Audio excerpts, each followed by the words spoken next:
triple feature afternoon live stream. Bring you War Thunder.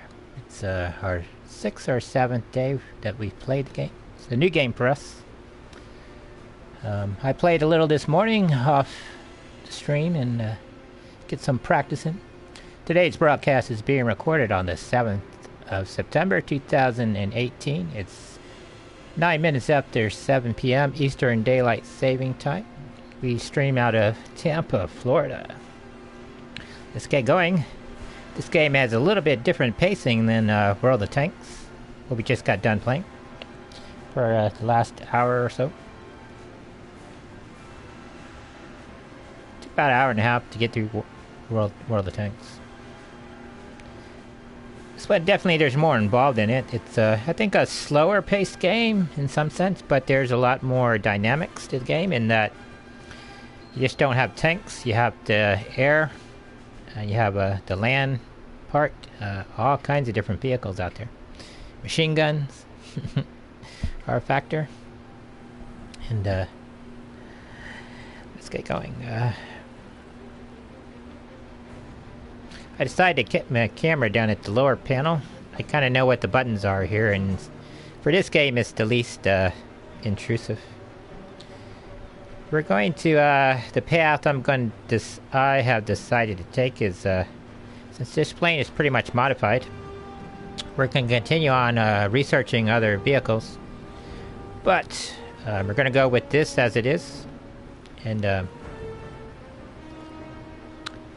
going to grind up our crew, which you can see desperately needs more points. So the path we're going to do is we're going to go down this way as we get the points. And then this way until we max out the required areas. Those of you that are new to the game or don't own the game or wish to buy it, I'll go through these abilities right now. The pilot needs keen vision. It says this skill affects the pilot's visual range in the direction he is looking. For example, the maximum distance at which he can detect the enemy in front of himself. Skill allows to increase the range of detection up to 2 times upon identical weather conditions, position of the sun, and altitude difference between the two aircraft. Awareness is the skill affects the range at which enemies are detected in the vicinity around the vehicle, but not directly in front of it. Thus, the higher the skill, the earlier the markers for enemies become visible. Skill allows to increase the range of detection up to 2 times. G tolerance. Tolerance of positive and negative G forces. In the mouse aim mode, this skill affects the control accuracy of the aircraft. We play in realistic mode, in the simulator mode, so that won't affect us. Stamina. This skill allows the crew to resist fatigue for a long period of time. Accuracy and G tolerance gradually decrease depending on the time spent in the session and the number of G-forces sustained. Vitality is the health of the crew members, as well as the speed of their recovery if they are wounded. For a novice pilot, the second .303 bullet hit from a MiG-15 or similar, or comparable shrapnel impact is usually fatal, while a pilot with the vitality maxed out can, with a measure of luck, survive each one hit from a 50 caliber M2 Browning machine gun. And as I said, this number reflects the amount of points you need to add a tick. Looks like it goes up a half tick at a time. And then this number over here reflects how many points you can dedicate to each skill. So we put 5 here, 10, 5, and 20. Now, I don't know if we can put all 20 points, and that subtracts from how many we can put over here, but the point of this pilot is we're going to find that out. That's why I want to grind out this pilot for the purpose of learning. And we're going to stay with this aircraft, even though it's not a really good aircraft, but it's a good learning aid, and it doesn't cost us any money, and it's going to be a good tool to train up our people, I think. So let's get going. The wait time here is a little longer. So,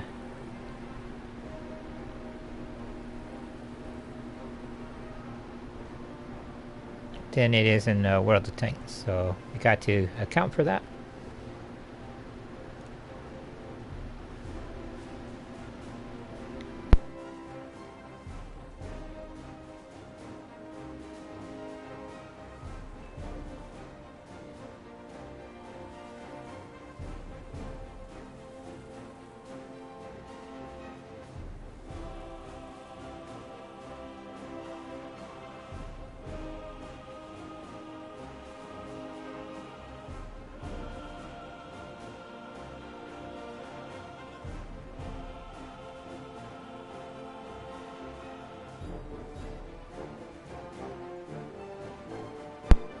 I like to think of the queue in this game as like we're sitting around the squadron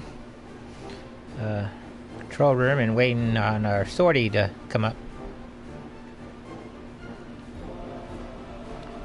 Aircraft carrier, they call them squadron ready rooms.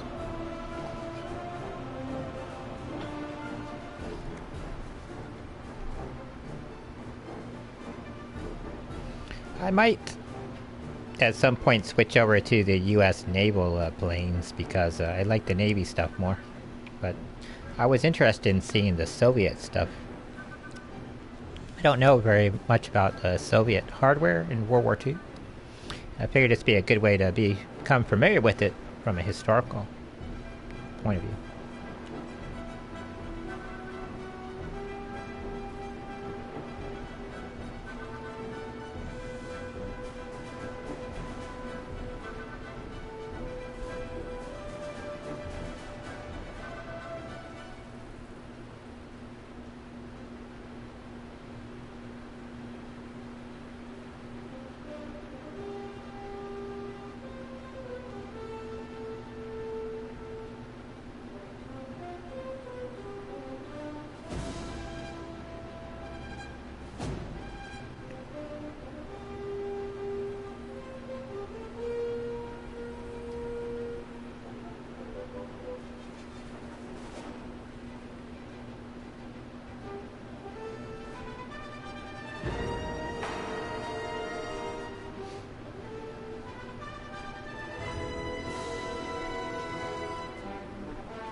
Looks like my Twitch broadcast panel got stuck.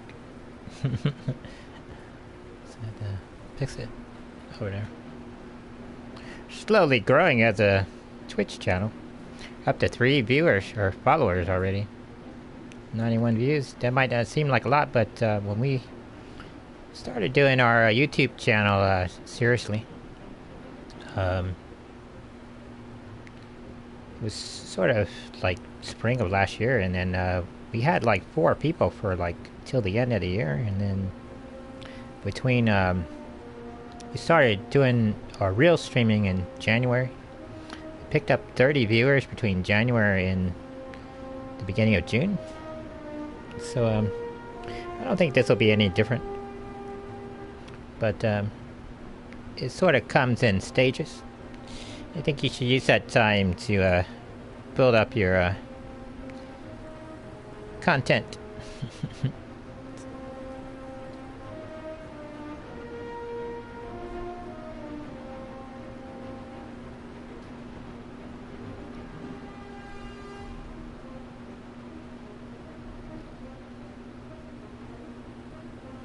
It seems earlier in the day, like around 1 o'clock my time in the afternoon, it's easier to find people in the queue. Queues go faster.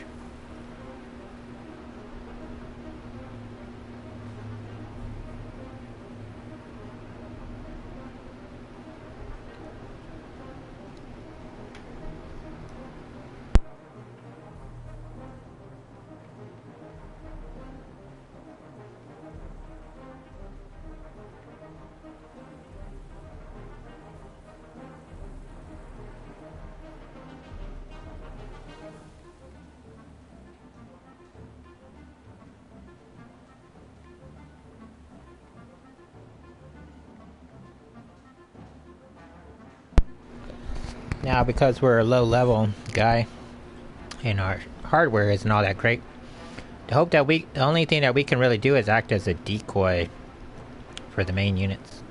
Although today I did do some scraping run in the down, so I think we're more effective if we spread out the offense and force planes to come towards us, and then that takes away from their offensive power, and they won't allow them to mass. I think we're going to continue that strategy. Although the teams that we're on, it doesn't really seem like people are playing with any real sense of an air campaign strategy.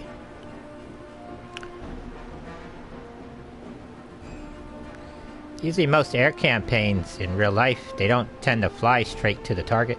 They tend to go around and say like you have 3 main targets that you want to hit. You would spread out your wings so like several elements go in different directions to the target. That way your enemy just can't just sit there and mass up over the target. You know, they have to figure out which one is the main strike versus the decoy strikes and so forth. You don't really see that, at least not at the level I'm at. But I've only been playing the game like 6 days, so everybody where I'm at is probably new.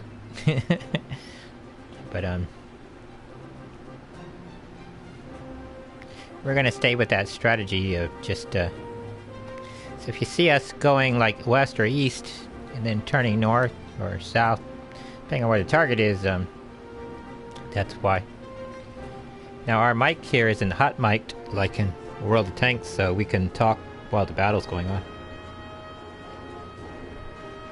Although I do have my voice comms turned on, and I have the push to talk button, I find not a lot of people use it, but I might be at a low level where people don't know that they have that ability in the game.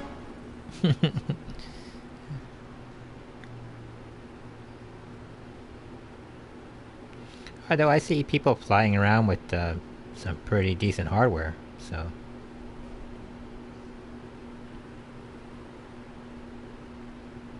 A lot better stuff than I got. But it's like when you go to combat school. They don't start you off with the good stuff. They start you off with like old crap. Till you get really good at it, and then they build you up to all the newer stuff. So you appreciate it more.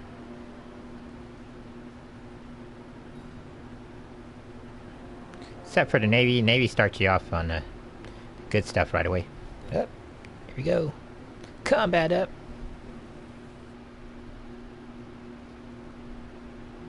One thing I like about this game is you have a red and a blue team, and you don't know whether you're going to be the red or blue team until the thing starts. And you got to quickly check your map, see where you're going. So looks like we just have to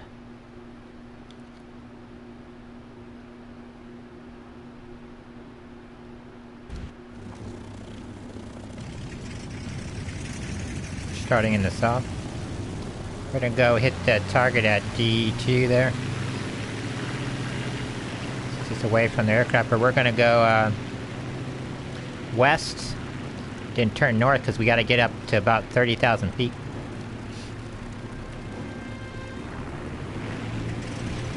One thing I noticed in this game, a lot of people don't take advantage of the flight characteristics of their planes.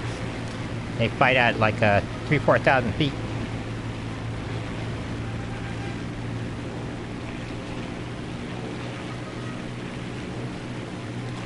Once in the air, we're gonna turn west.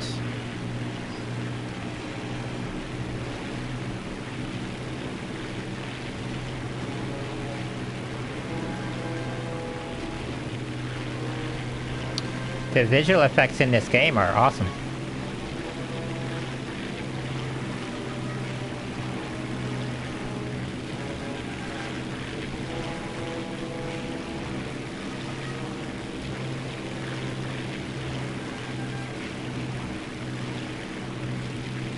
This plane has I think a maximum ceiling height of 30,000 feet. It can reach its maximum air velocity from 9,600 feet. So, one thing I do love about this game is that they account for the curvature of the Earth, which in the Navy, the horizon's every 15 nautical miles. You have the curvature. So, imagine the game is similar.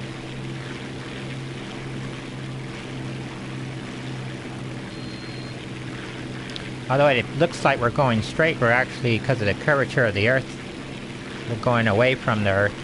So we're gonna always have the vary our pitch, so we don't want to pitch too high that it stalls the plane out or creates drag.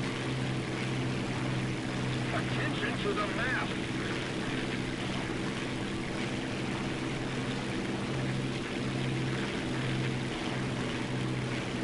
This is where we're going right here. We're gonna go out this way, turn back, and come this way to the target. The cloud cover is at 4,300 feet. I can get up above the cloud here. I learned how to turn my head. Look at that. Go in realistic mode here.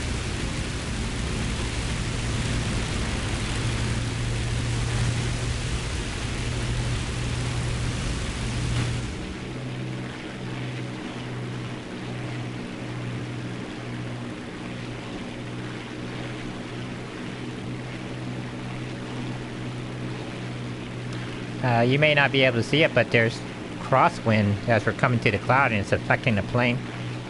You can feel it in the control. Feedback.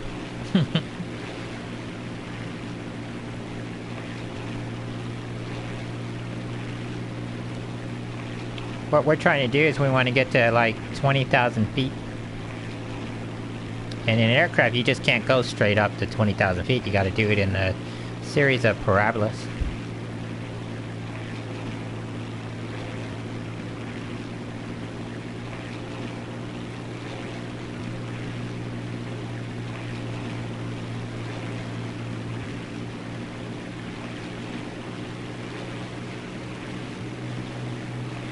Now that our cloud's in the way, we have no real visual indicator, so we have to rely on our instrumentation to get us to know where we're at.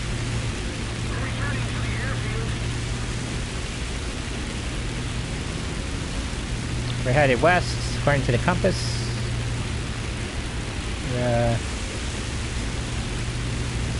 7,000 feet.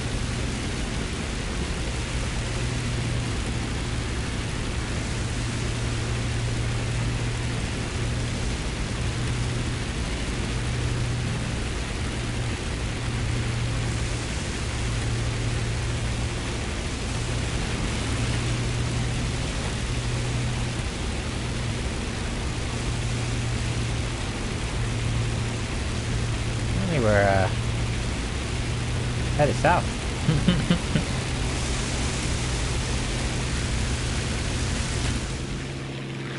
Losing altitude.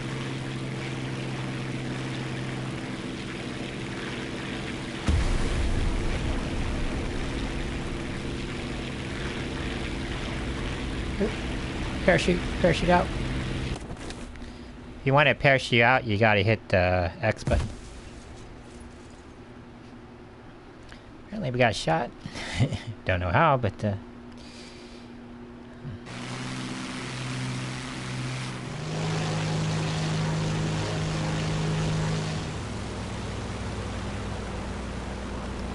enemy's getting closer to victory.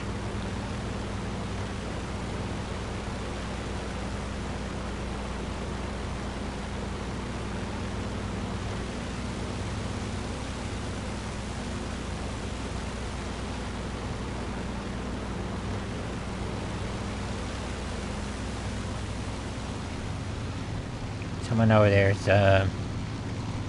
debating gun laws.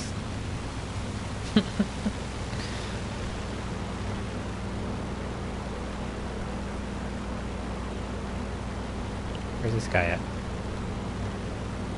It's in the middle there, Sandy Hill. It's E5.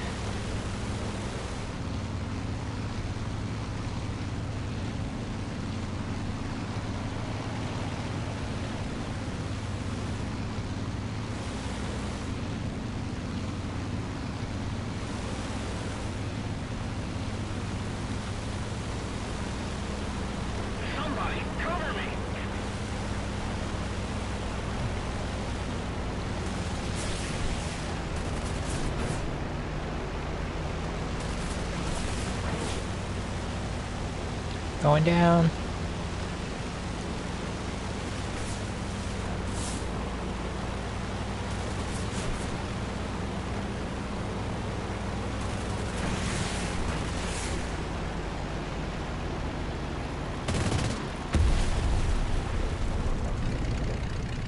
Hit the side of a mountain, look at that. British Hurricane, is that what it is?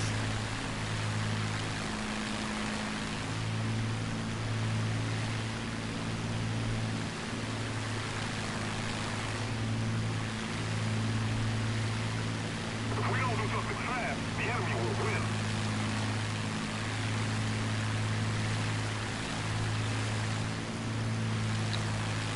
The Hurricane and the Spitfire, they went against what, the ME-109?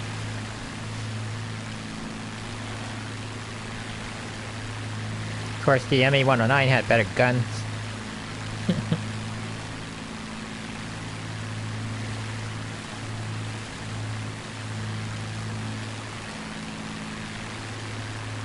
One thing I noticed about Soviet hardware is they don't shy away on firepower.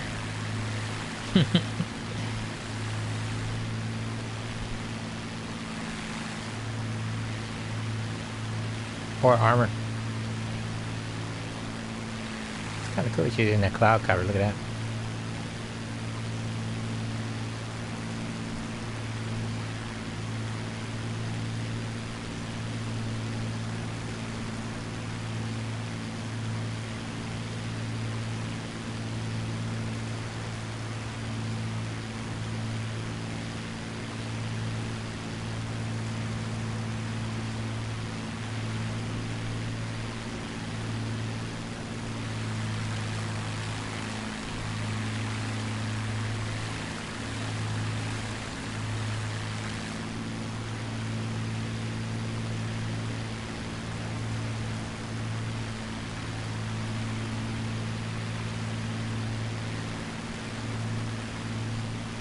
I love that the clouds are a factor in the game. That's kind of cool. It's a thick cloud cover too. Look at that. It's a couple miles thick. It's easy to get disoriented in the clouds too. Attack the enemy. Because you don't know which direction you're really going.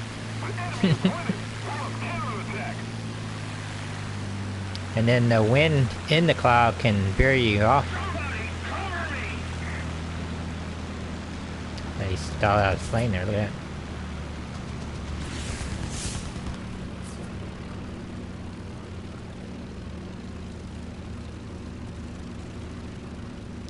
Sounds like his engine shut off.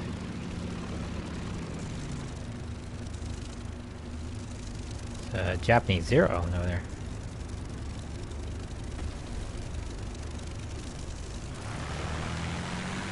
He's at 10,000 feet, so he's got time till he hits the ground. But, sounds like he stalled his plane up. Or he blacked out, one or the other. Usually if you black out though, the engine will still be going.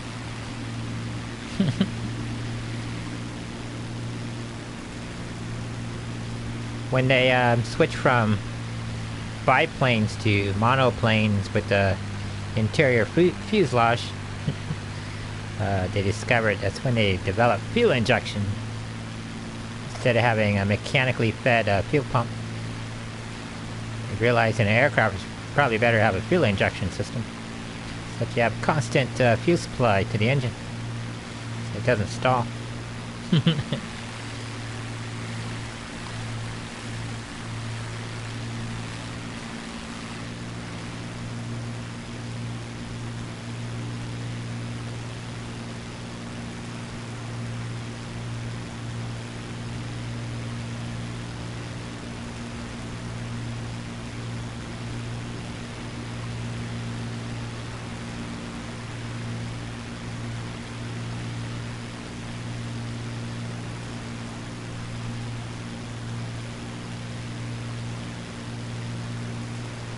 We need to put more pressure on the enemy. They're winning.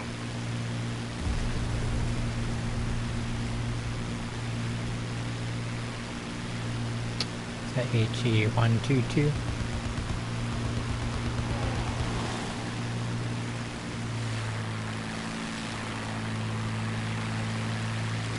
Definitely getting better at my camera work here.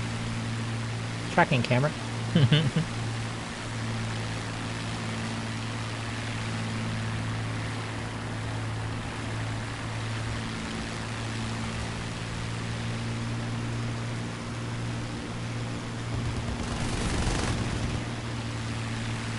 was playing this morning and dude came at me like that. I flipped my plane up and he drove through my wing and I knocked... We both died, but I took the target down. That's the important thing. No way I was going to shoot him down, but he didn't think I would fly into him.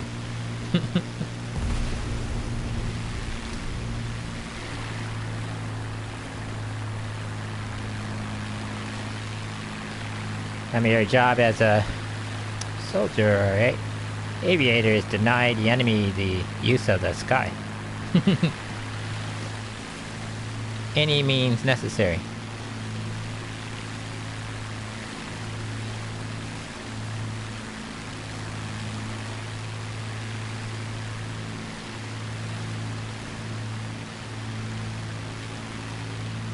Look at those shots.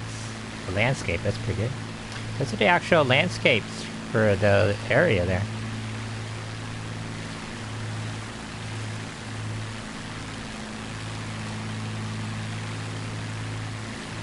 If we don't do something fast, the enemy will win.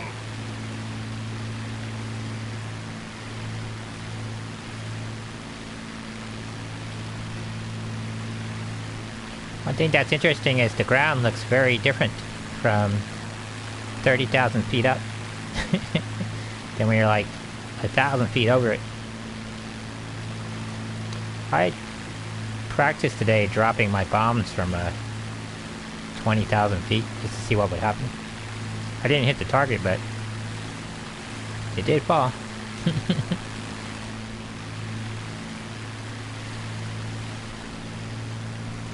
Although my plane has a bomb sight, it's not a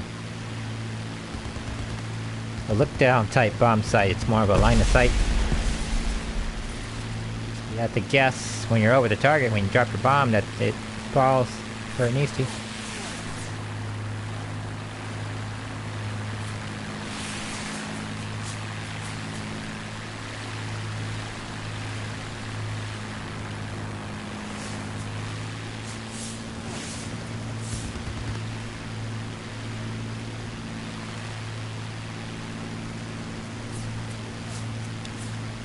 $7:30.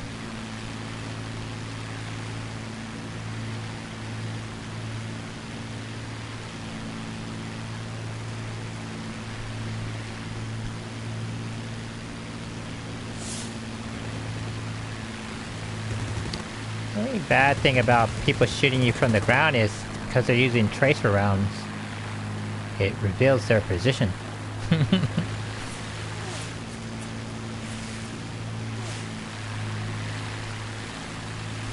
Which is, I think, helpful for the pilot. From the ground, it's very hard to see. There's a guy behind a tree. But as soon as they light up their guns, it tells you exactly where to shoot. I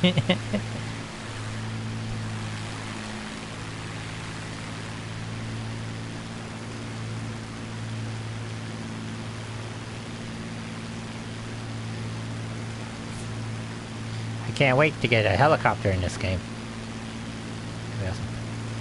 I hope the maps are pretty realistic when you get down into like the Vietnam era. That would be pretty awesome. So that the battles are like the actual terrain. That'd be cool.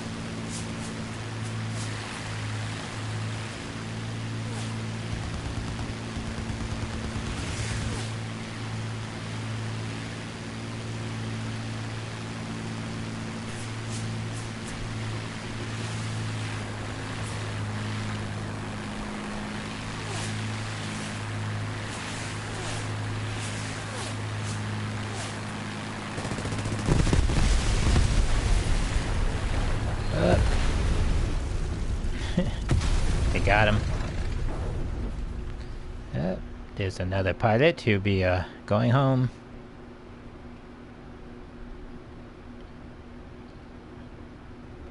In need of a surgeon. We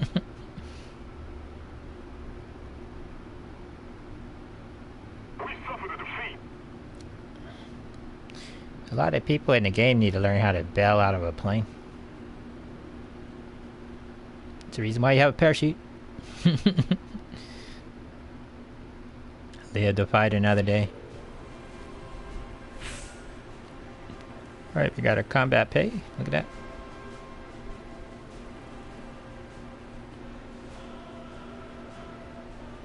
that.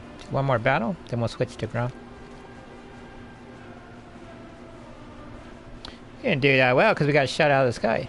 I don't know how we got shot out of the sky, but I didn't see anybody fly in. No.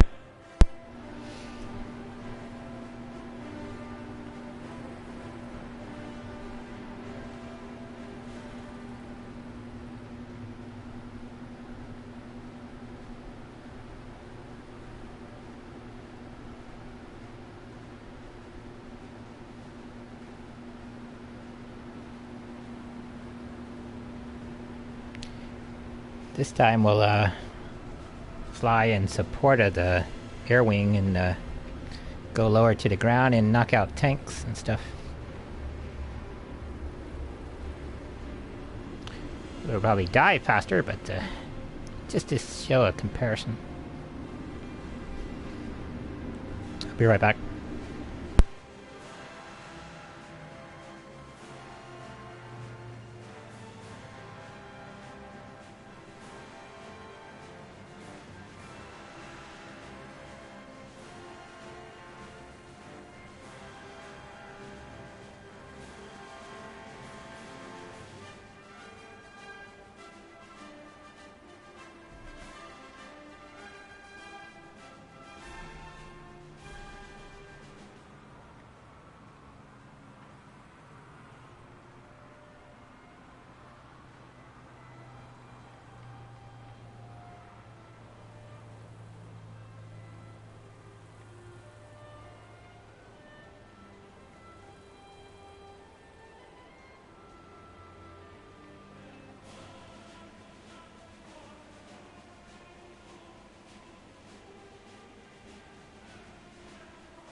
Alright, back. Q still hadn't popped. I was confident that it wouldn't pop while I was away. Got some dinner.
Alright, it's been 7 minutes.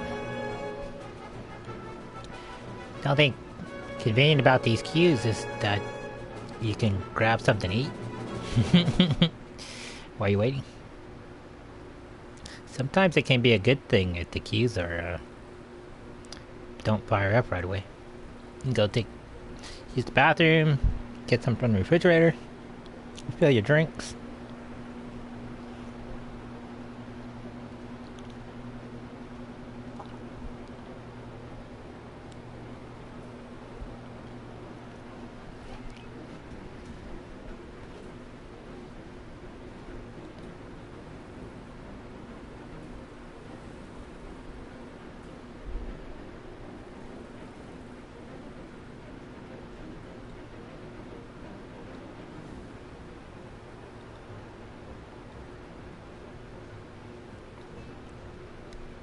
See, I think we started the stream at what? 15 after 7, roughly? Yeah. So we have till 8:15 to play. It'll be roughly an hour.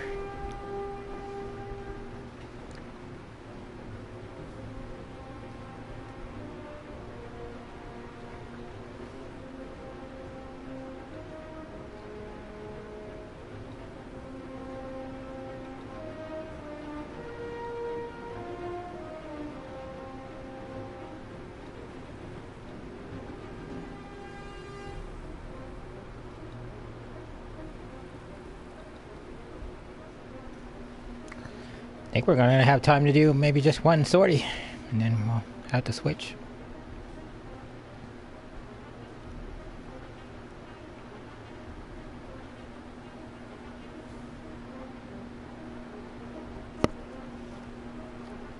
There it goes. Cool.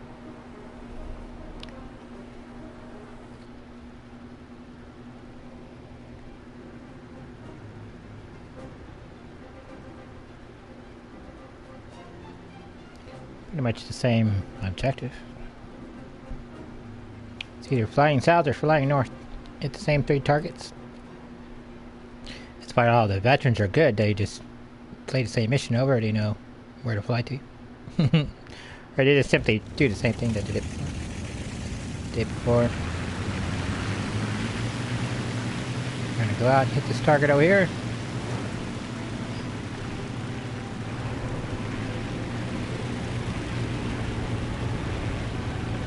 We're gonna go up and hit these guys on the other side of this river. We come in with a low profile.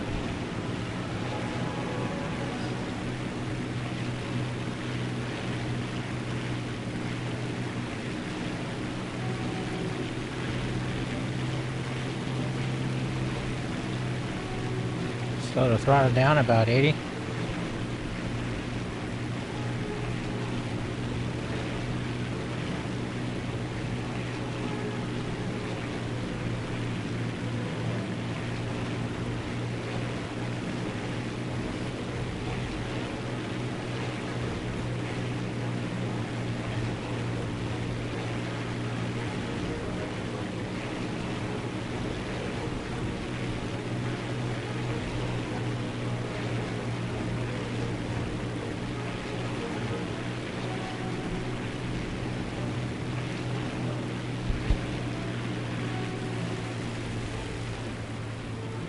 Everybody else is behind us.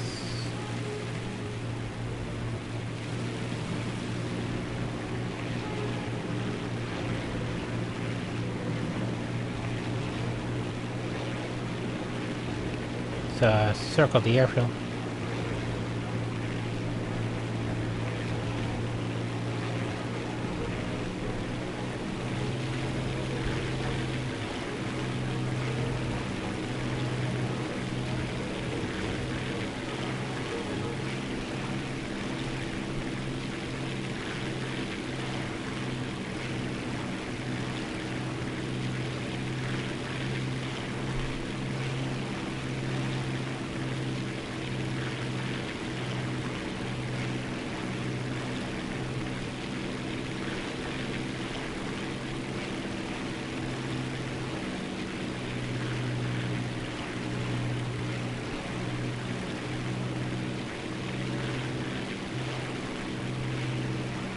Everybody's about 3 miles up.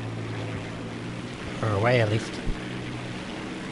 Let's go hit these ground targets.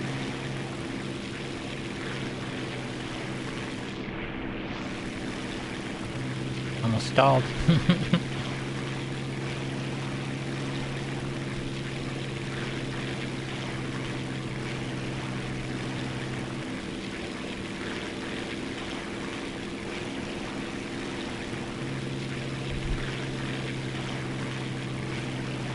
Coming right behind this guy.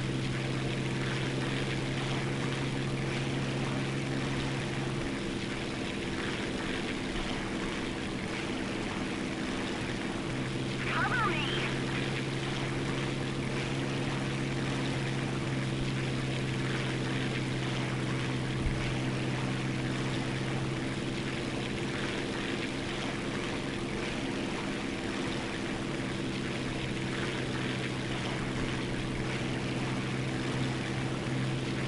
Slow the throttle down.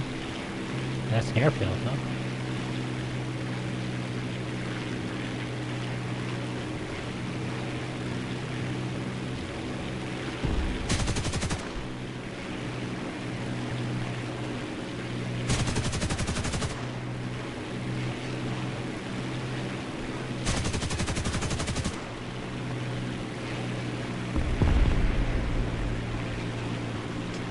Our victory is here.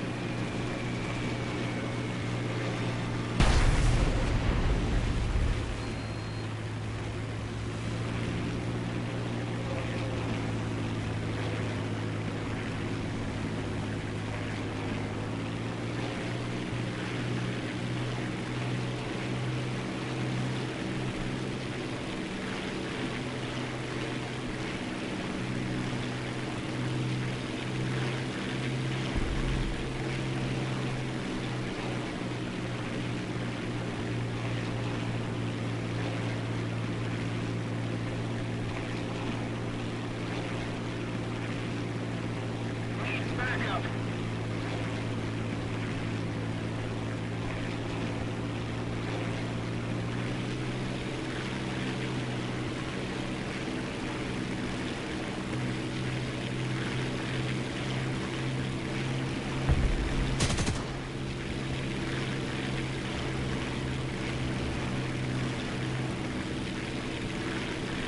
Need cover!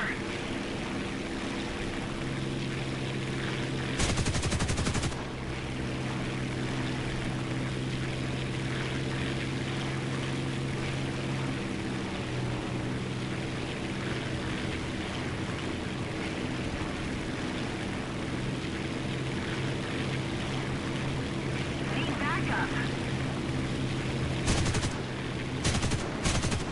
I agree.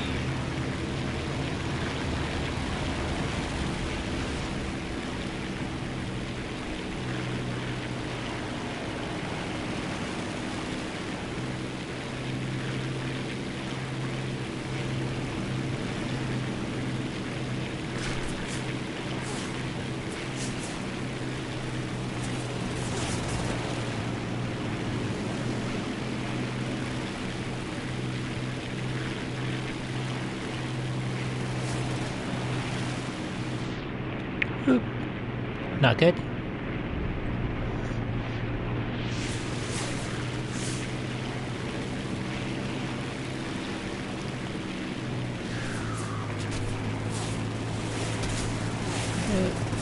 Down, down.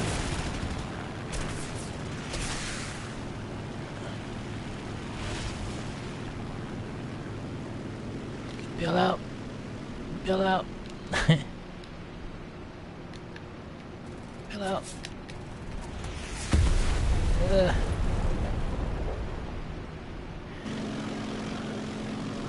It's showing off his little Japanese plane.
captured most of the strategic zones.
The tree took him out.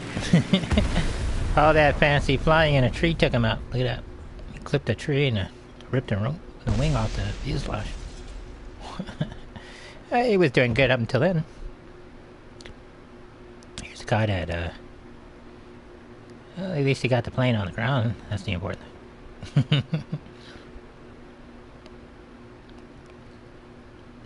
But if he's nowhere near the airfield, he can't get repaired. Let's keep the pressure on. Victory is close.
guy's stuck. He can't go anywhere.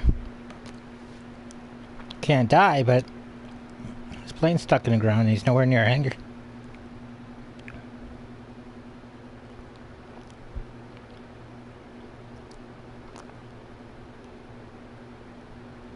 We suffered a defeat. Head back.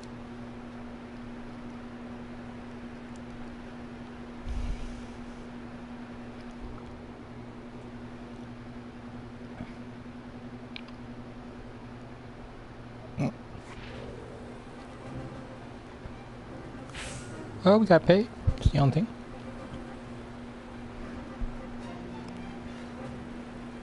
Back to the hangar. I believe it's already been an hour. That's gonna do it for us today on War Thunder. We're gonna switch over to Star Wars Battlefront 2. The third game in our triple afternoon feature. See you there. Take care.